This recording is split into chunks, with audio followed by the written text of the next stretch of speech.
Hello everyone, welcome back. In this video, I will show you how to change your phone number on crypto.com. So in order to update your phone number on crypto.com, you first need to come to crypto.com app and then you just have to log in into your account.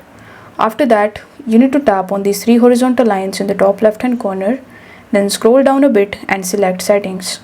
In the settings, tap on the account tab. Now go to the personal information in the top and here you will be able to see your name, your phone number as well as your email address.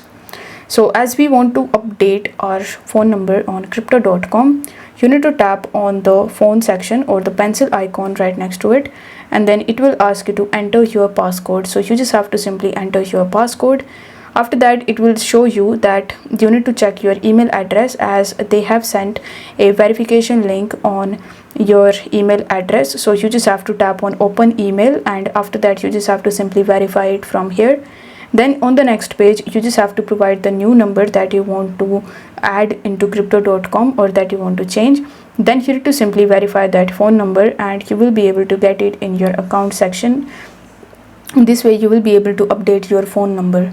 I hope this video was helpful, and if it was, then don't forget to like the video and subscribe to the channel. Thank you so much for watching.